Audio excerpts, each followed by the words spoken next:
Awareness, the final frontier.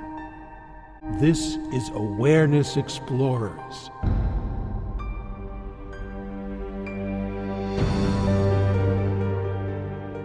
Well, welcome back, Awareness Explorers. To Awareness Explorers, I'm your co-host, Jonathan Robinson, and with my co-host and friend, Brian Tom O'Connor.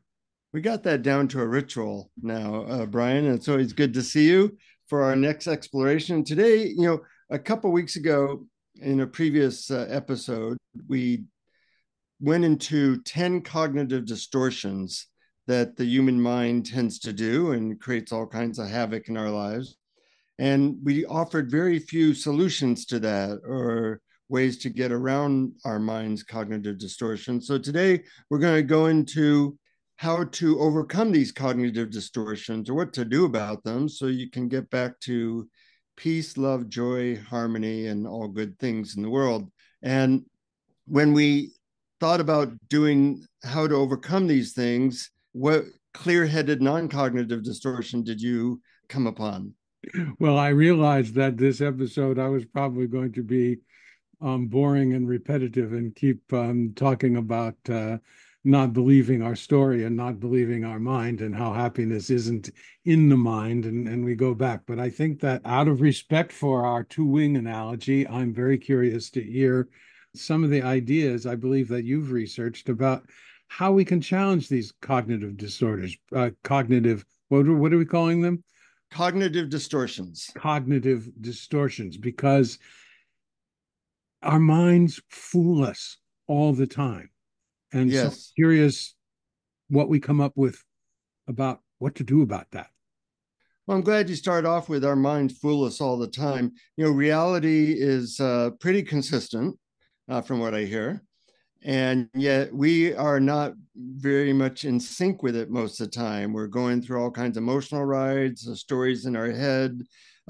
This is easy to see in other people. Like people believe really strange religious, political, health ideas, all kinds of stuff. And you think, oh my God, I can't believe that they believe that. Of course, if it's happening to everybody else, it's happening to us, but we can't normally see our own cognitive distortions. So the first thing is to be able to become aware of them. And that's not easy. I think that's actually the hardest step, that you have to step out of your cognitive distortions in order to see them.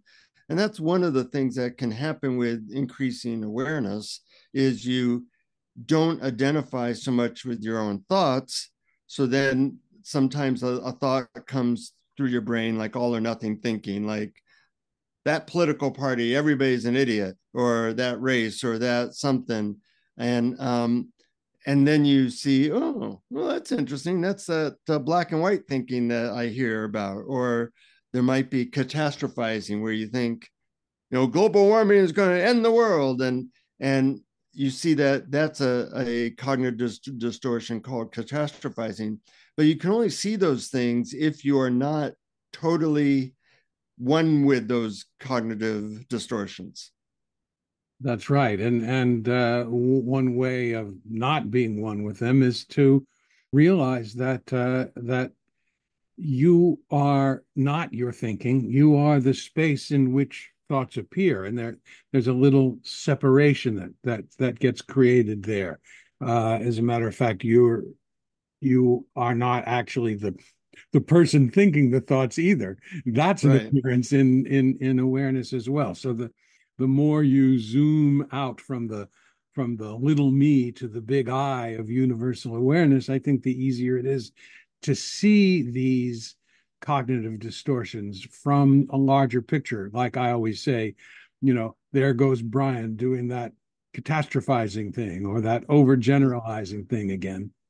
Yeah. Other ways to see them, I lived in a spiritual community for 26 years, and we helped each other see cognitive distortions, because we all realized we couldn't see our own, but we could see other people's pretty clearly. And we would tell each other, yeah, you're you're believing this, or you're thinking this, and it's not true. And that was helpful. Another way, who his name, he changed his name a few times. It was once Baba Free John, and then it was, you know who I'm talking about? Adida. Adida, yeah. One time he was named Franklin Jones before he changed his name. And he did an exercise where for like a long time, I don't know, like 2 years, he wrote down every thought. You know, he was a pretty extreme guy. And he got to see his cognitive distortions as he wrote them down. And that's something that you can do is sometimes take your thinking, what you're thinking about a situation, and just write down the thoughts. And on paper, they can look a lot more ridiculous than they do in your head. In your head, they always make sense. But on paper, or even putting them into your iPhone and dictating them, saying what you're thinking, and then listening to them, it can give you that sense of separation in which you can identify, oh, that's labeling, that's catastrophizing, that's overgeneralizing, that's something else. And then you start to catch certain thoughts in the act rather than just be a victim to them because they're in your head and you believe all of them. You know, one of the things I do, I volunteer in a jail, and I always ask the inmates there, probably 80% of them are in jail due to drug abuse.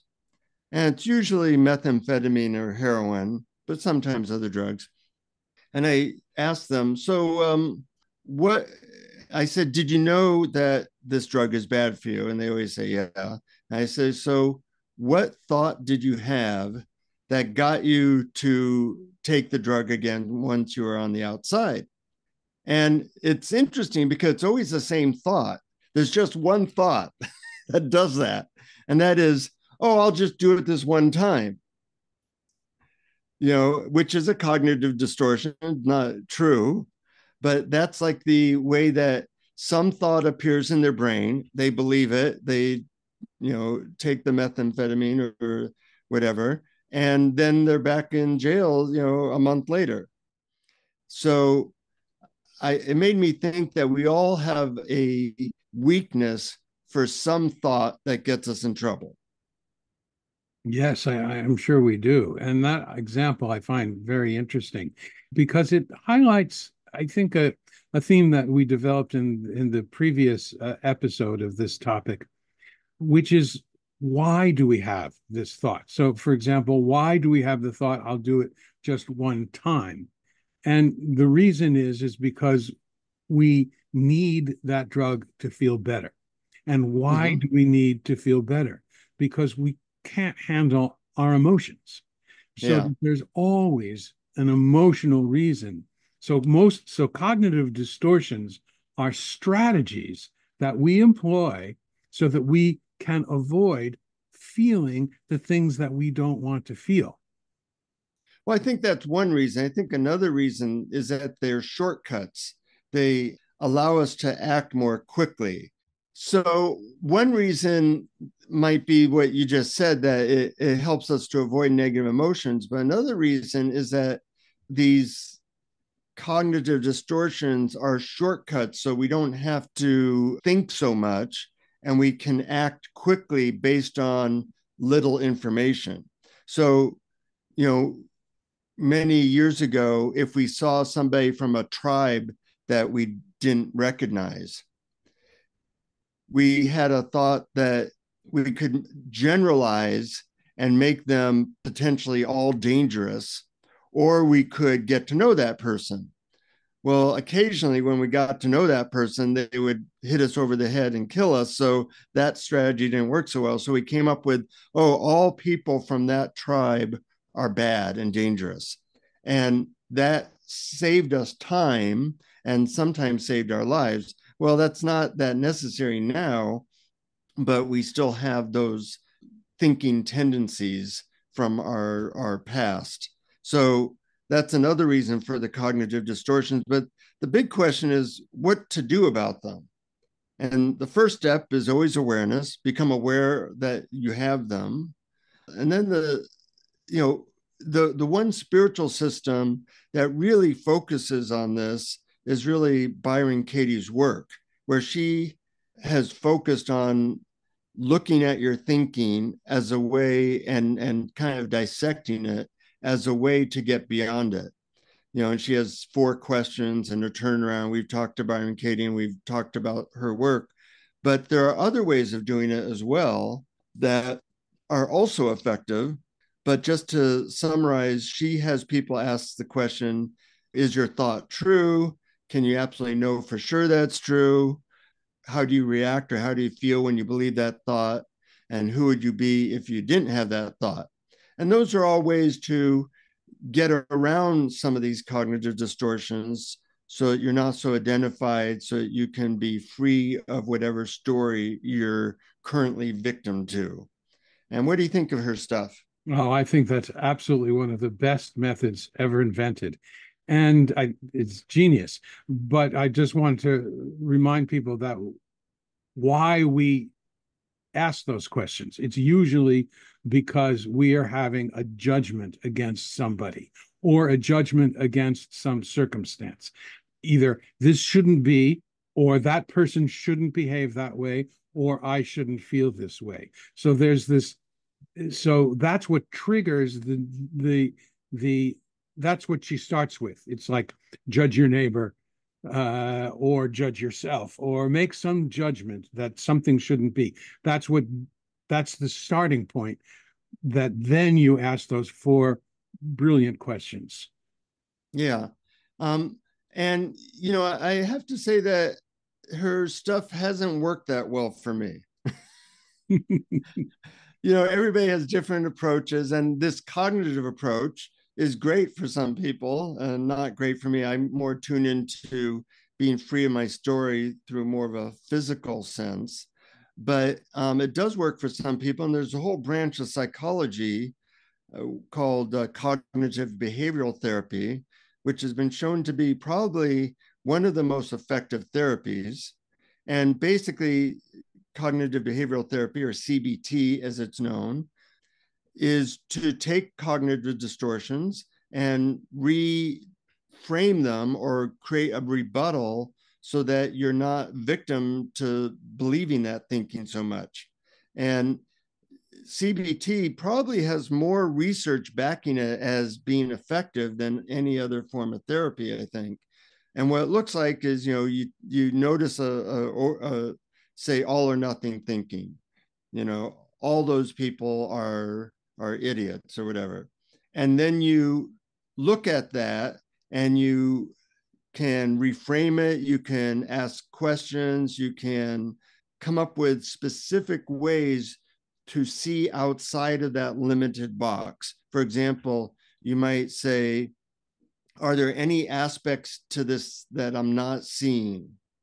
When I call all the people in that other political party idiots, as we often do in America, then you say, well, is there any aspects of this I'm not seeing? Is there anything that they believe that might be accurate? Is there anything that to what they're having to say? And you're trying to get yourself out of a very small cognitive box. Well, I think that that can be effective for certain things. And like you with the Byron Katie, that has not been terribly effective for me. And let me give a couple examples of where it is and where it isn't.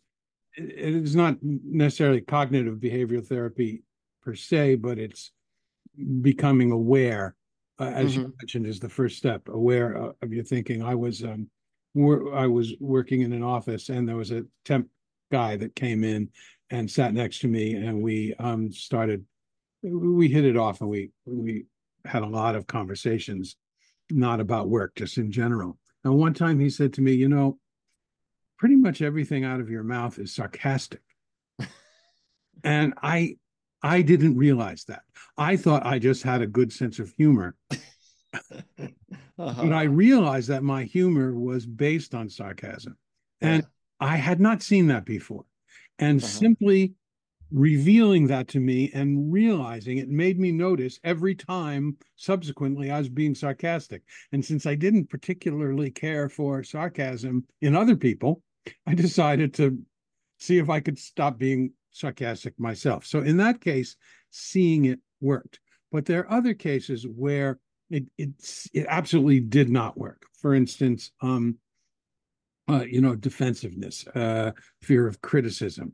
I know, I was pointed out to me that I'm defensive. I know I'm defensive. I know exactly why I'm defensive. I know everything about my own defensiveness, how I react when I feel criticized, how I might try to put the blame on someone else, anybody other than Mhm. me, all of this stuff, knowing that did zero Yeah. zero to change that trait of myself. The only thing that worked was really looking deep down on why emotionally I'm afraid of criticism, and going as deep as possible and as young as possible to the core wound, the core negative belief, the emotion, looking at it, feeling it, allowing the emotion to rise up in tears and shaking.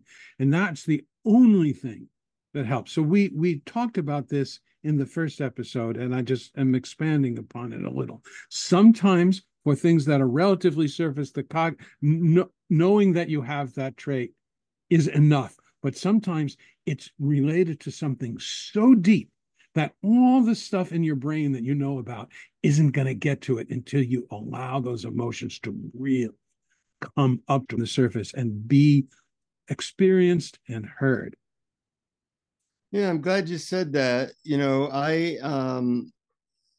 have it been pointed out to me both by friends and by a situation that I often exaggerate with my words, and have paid a price for that in the past. And I'm trying not to do that. I used to exaggerate all the time. No. And I have found that it's hard to not do that. So I've had to look at childhood stuff that led to that, as you say, with the underlying emotions that I'm trying to avoid, and also come up with a tailor-made way to overcome that. For some people, that might be kind of like a cognitive behavioral therapy statement, like a rebuttal. But for me, I'm using a very simple prompt, and that is every time I notice that I'm exaggerating, I then correct it immediately by saying, in actuality, it wasn't 20, it was 10 people, or something like that.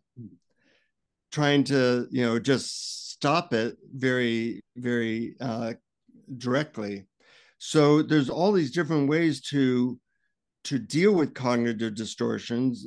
First, you have to be aware, but going into your childhood things and seeing what led to that distortion and feeling those feelings, not avoiding them, is one way.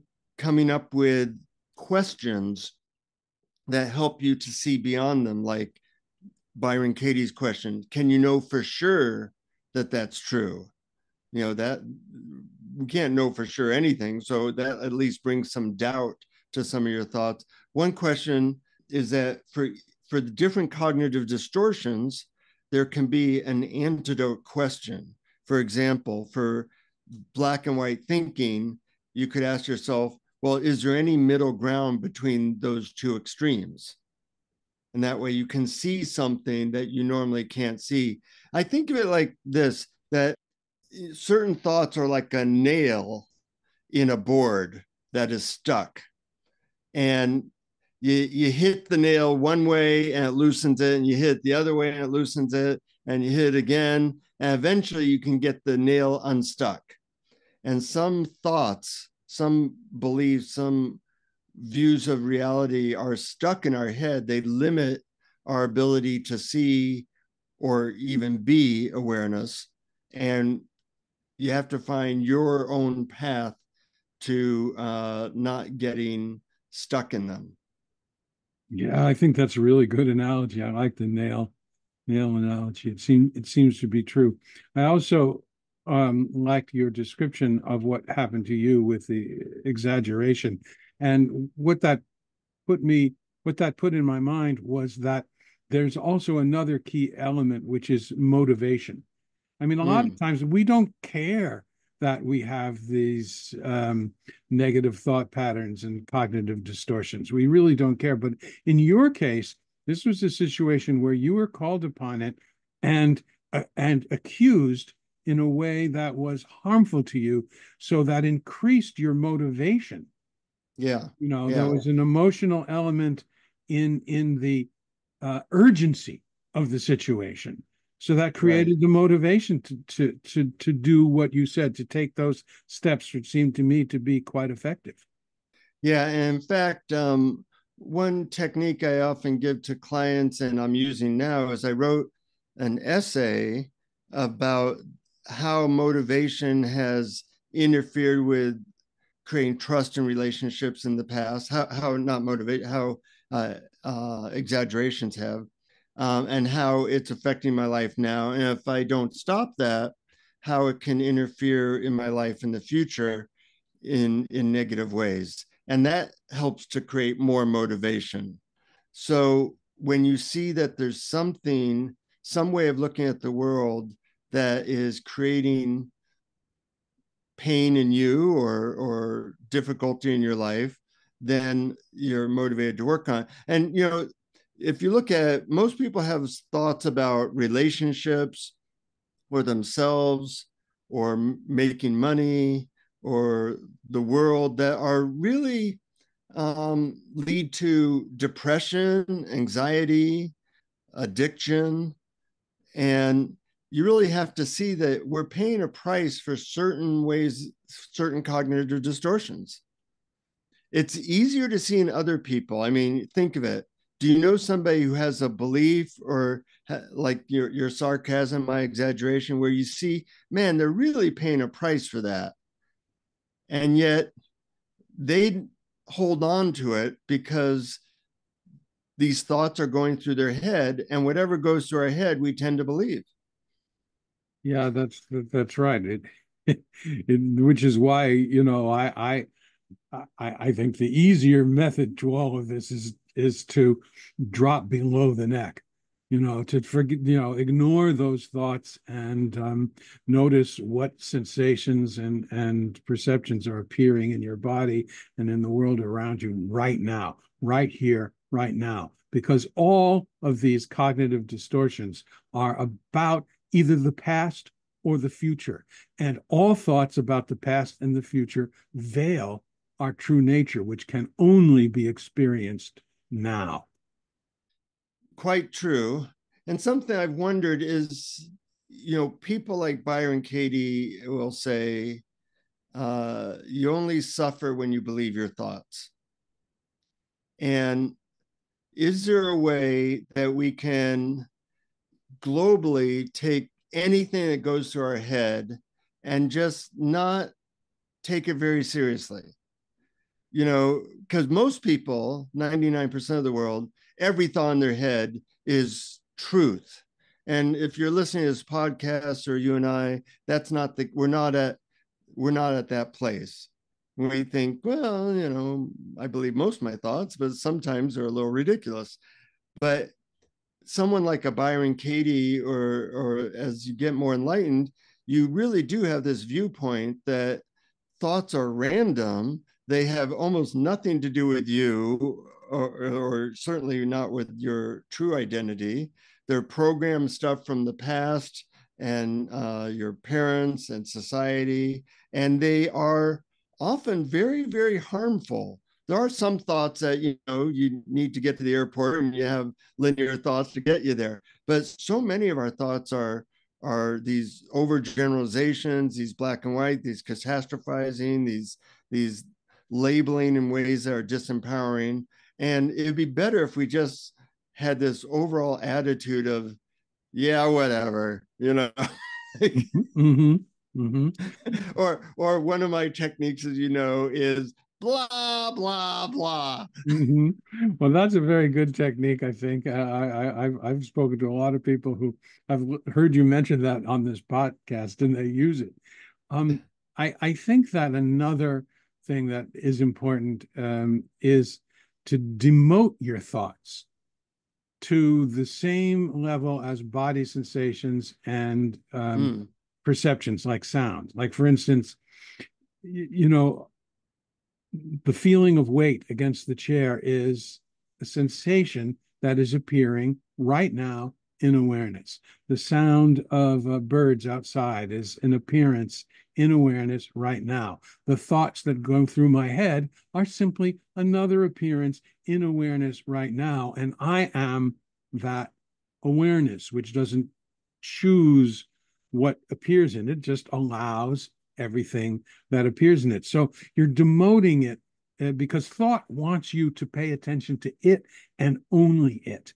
And Yeah. so, and this is related to my include game, which I mentioned many times. You notice what else is in awareness right now, and you realize that thought can, in proportion, become less dominant, and it's just another appearance in that choiceless, wordless awareness that's your true nature.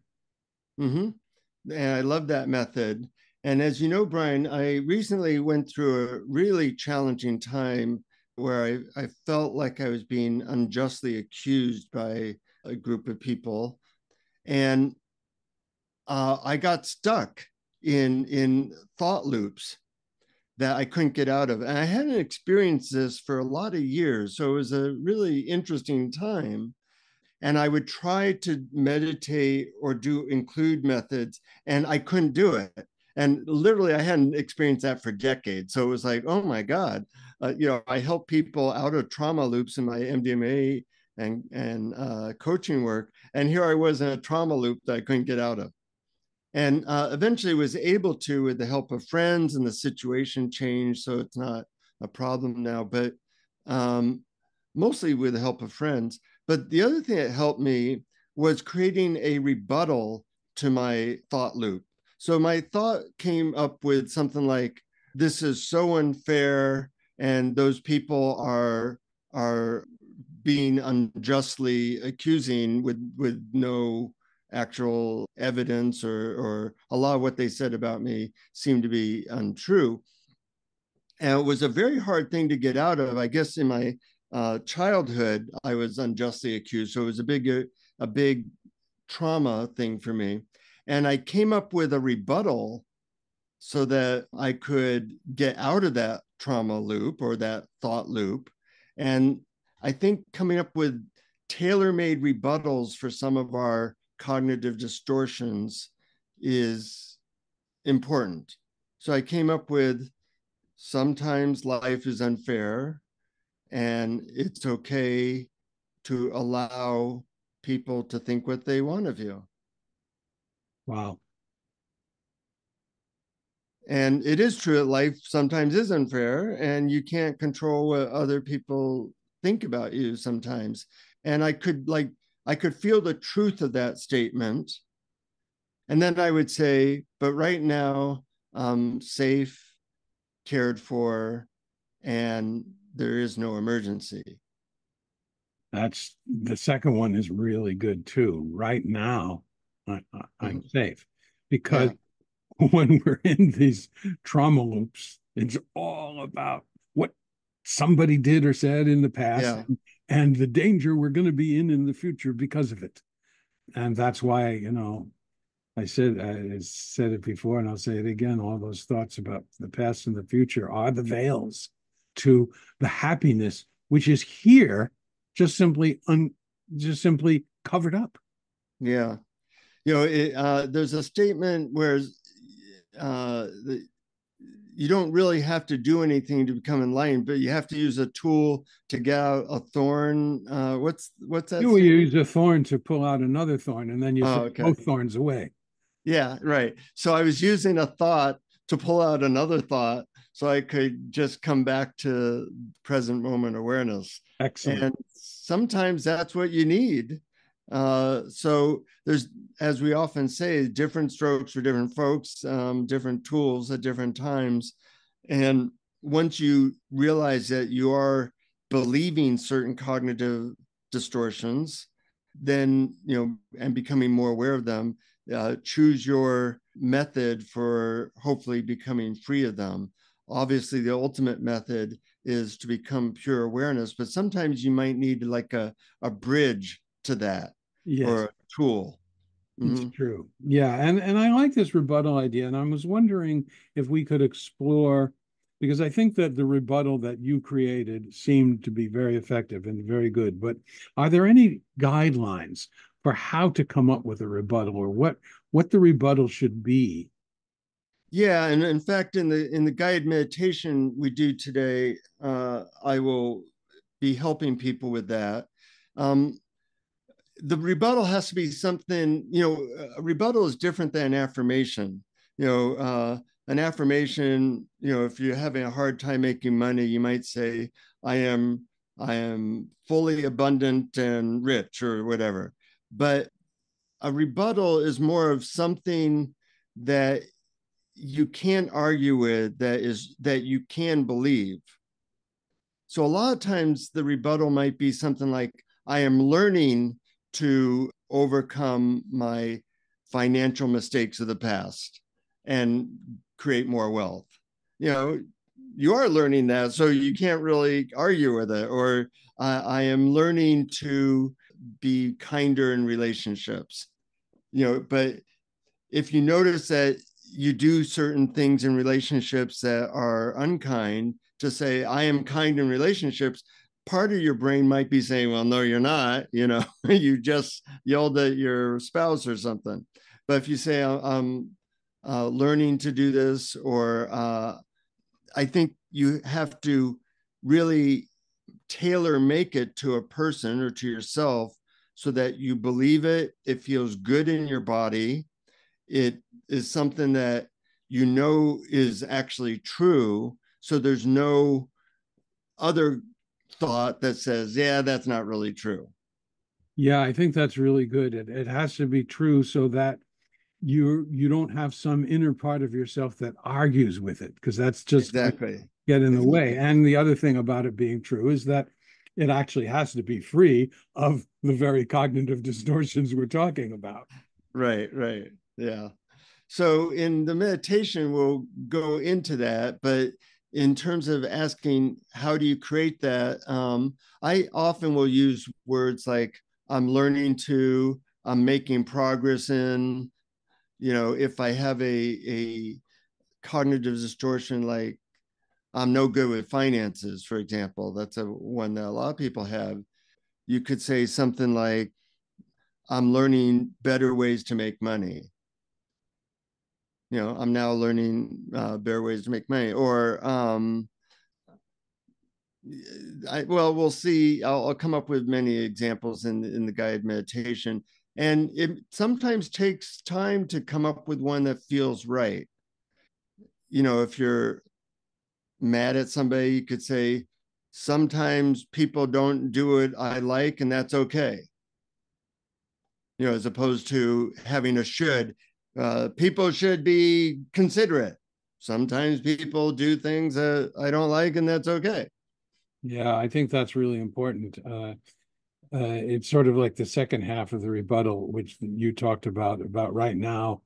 Uh, right now, I'm safe. Uh-huh. As a matter of fact, that could probably be the second part of all the rebuttals. I'd probably Yeah, across the board. that's true. That's true. And you may have to use a different word than safe. The exact words you use make a difference. Right now, I'm okay. Right now, I am secure.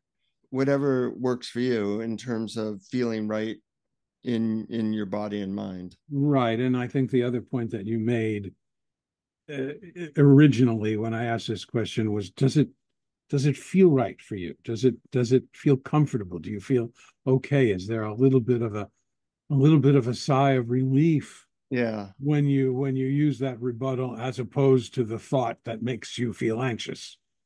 Mm-hmm. Yep. Yep. And I encourage people to use the rebuttal a lot. I spent, like, I don't know, a few days saying stuff like, I'm safe, I'm cared for, and I'm resilient. And it eventually got in there, and I moved on with not getting stuck in a thought loop. And hopefully, something we said today helps people to get beyond that. That's great. I think we're ready for a guided meditation. Sure, sure. Actually, there's one other thing before we do that I wanted to Mm-hmm. mention, since we talked about Byron Katie and the questions, and I think that last question is so important. who would I be if I didn't have this thought? Which, Hmm. but then her next step is the turnaround. And we didn't talk about the turnaround all that much, which is look for an opposite to the thought, to the belief. Like, so and so shouldn't do such and such. What are some possible turnarounds? So and so should do such and such, or I shouldn't do such and such. So there's various ways of turning around, of finding some element of that belief thought that you can look for an opposite to. And there are many, the subject, the verb, the object can all be, they can all have opposites. And I think that that's an important part, I think, of the technique, and can help, similar to the rebuttal. Yeah, and I used that recently. So I was having the thought I'm being unfairly accused, and then I said, "No, I'm being fairly accused." And what I was being accused of mostly was that I had said in a previous podcast that I was a psychotherapist, which I was for 25 years, and then I stopped renewing my license, and so I was being accused of lying about being a psychotherapist. Well, in reality, I'm not a psychotherapist now. I'm a somebody with a degree that no longer renews his psychotherapy license. So I thought, yeah, actually, that's accurate, and it helped me to let go of some stuff because I was being accused of something that I shouldn't have said. Well, I think it's very brave of you to look at it. It's very brave of you to share it with us, and it looks like you've had some really effective ways of handling it. Yeah, yeah. And it was humbling because it did bring up a big trigger and these thought loops, and I did have to climb my way out, partly with what we've talked about today and partly with the help of some friends. Well, I'm so glad to hear about that. So let's help other people out of a thought loop. One thought loop you have is that, or cognitive distortion you have, might be that we don't need your support to do this podcast. How's this segue, Brian? Excellent. But in fact, we do. That is the reality. So if you'd like to support us any amount, you could go to patreon.com/awareness explorers, and we send our supporters various free stuff from time to time. And we'd love your support. So if you're ready for a meditation, then make yourself comfortable and create a safe space for yourself for the next 10 minutes or so. Settle in. Take a slow, deep breath, and with your exhale, see if you can let out any tension from the day. Just be here. I'm going to have you think of a belief or a thought loop that has caused you maybe some limitation or difficulty. It could be maybe something about how you think of yourself in relationships, or it might be a limited thought you have about finances, or maybe even about your own awakening. But just choose one belief or thought you have that you feel is limiting, maybe gives you trouble.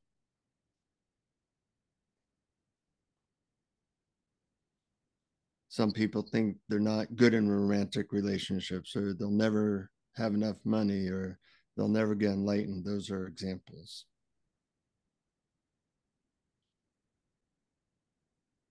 And whatever thought you've maybe tended to believe in the past that was not helpful, let's look at it in more detail. You could ask yourself, is there an aspect of all or nothing thinking in that thought? kind of black or white.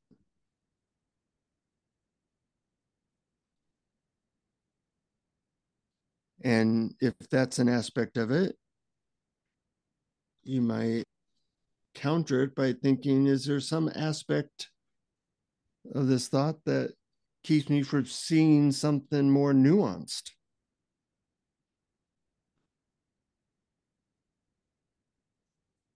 Is there some middle ground? Or maybe this thought is like an overgeneralization in some way, in which, once again, there's some stuff that you're not seeing.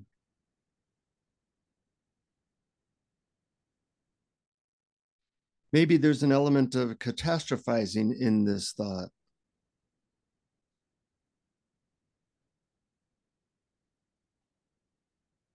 And there's some aspect of having unrealistic expectations.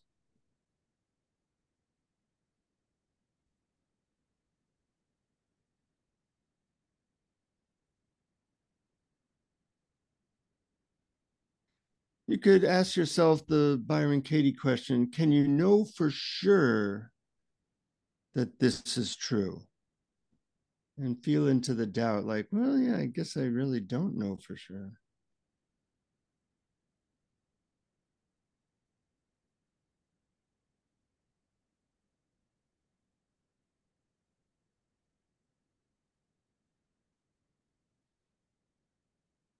But mostly I want you to come up with a rebuttal thought that you can believe that might help neutralize this other way of thinking that you've had, this other statement that floats through your brain that you have tended to believe. So, what might be a simple phrase that you know is true that kind of counters this limited way of thinking? For example, you might say, if you're not good in relationship, I have not yet mastered relationships, but I'm learning more each year. Or with finances, I'm now motivated to learn better ways to make money. Something that is true, that you can believe, that can counter any limited thought. Another example, if you think that you'll never be enlightened, you could say, I can have enlightened moments at any time with the right method. But what thought can you believe that helps neutralize this limiting thought? Take a minute.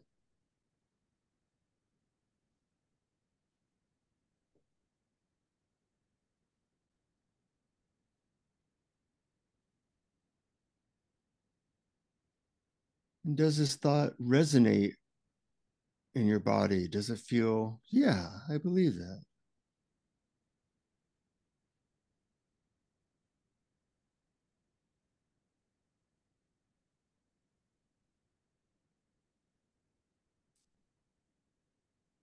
You might want to change a word here and there to make it even more powerful, or just repeat it.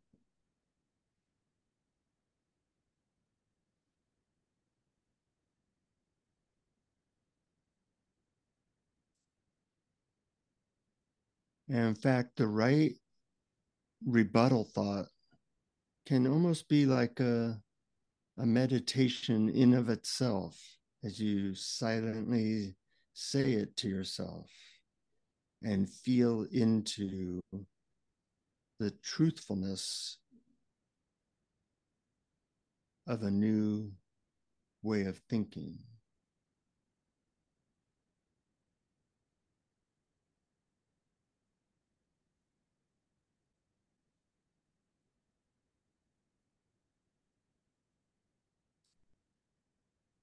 And then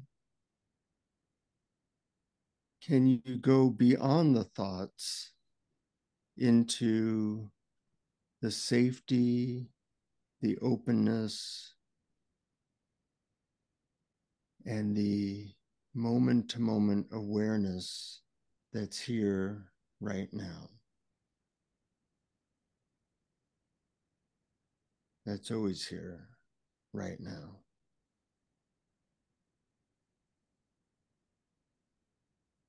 So you're jumping from a limiting thought to a true, more open thought, and then leaving thought behind into the moment-to-moment sensations and experience of this moment.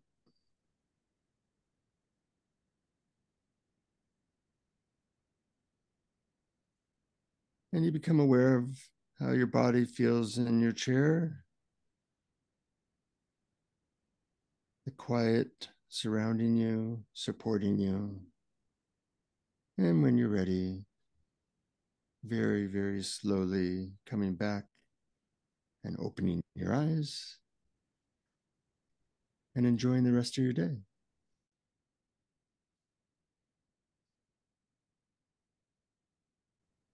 Wow, thank you so much for that. I think this is so useful. And what I would urge people to do is save this, bookmark it or download it. The meditation, it's all because we publish the meditations separately in addition to the entire podcast. You can find them on YouTube or on our website. There's meditations page. I think this is going to be episode 168 or 169 probably. And when you have a thought like that in the future, just, oh, this is making me anxious or unhappy, ask whether it's a cognitive distortion and play this meditation, because you go through all the examples of it and you can apply it to that thought you're having right now. So I recommend that you all do that. Oh, thanks, Brian. I appreciate that. And something I will do. Now you motivated me. I'm going to do that. And if you want to listen to the first episode of this topic, it's episode 167, Negative Thought Patterns. So they're both kind of connected in a way. And by telling a friend or family member who might be caught in limiting thoughts that create depression or anxiety or whatever, feel free to share this with them. Yep. Price is right. That's true. Anyways, always fun to explore with you, Brian, and with our guests. And until next time, keep exploring. Keep exploring. Thank you for listening to Awareness Explorers. To learn more, you can check out our website at awarenessexplorers.com. Please subscribe to our podcast on your favorite podcast app. We'd love it if you would post a review. And please share our link on Facebook and with family and friends, because knowing yourself as awareness is the greatest gift you can give yourself or someone you love.